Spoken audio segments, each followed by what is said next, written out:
Hey there, we are John and Aysel. Today we are getting you started with your part fixturing for scanning with the Metrotom 1. Feel free to pause at any point to follow along. There are also chapter segments if you wish to skip ahead. Let's get started. In the previous Getting Started video, we showed you how to prepare the Metrotom 1.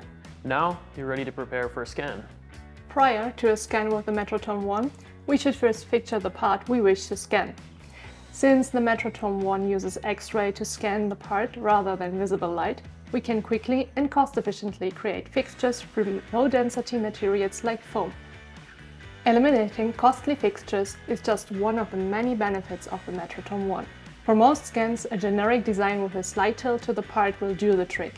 We usually aim for a tilt of 15 to 25 degrees for the best scan quality. If we have a closer look, you will notice that this fixture was constructed by simply hot gluing several foam pieces together onto one of the fixturing plates provided with the system.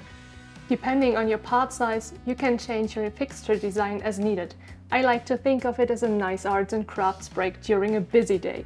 Now that I have identified the right fixture for the part, we can simply place the part into it securely so that it won't move during the scan. For best results, center your part in the middle of the fixturing plate. If you're using the fixturing plates provided with the system, the bottom of the plate should lock into the rotation table inside the system. Take care that all three spheres on the underside of the plate are firmly inside the rotation table channels. This adds another level of stability to your fixture and thus creates better scan results. And so that's all there is to it. From here, we're ready to move into setting up the scan. Taking some time to expand on fixturing, what we've just done is the most basic example of fixturing. As you will learn in one of the other upcoming Get It Started videos, scanning multiple parts at once is also an option with the Metrotom 1. Fixturing for multiple parts will follow the same principles. The only extra consideration is to make sure the parts do not touch one another. For example, here is a fixture where we glued small partitions between each part. If you wish to take your arts and crafts to the next level, 3D printing plastic fixtures is also an option.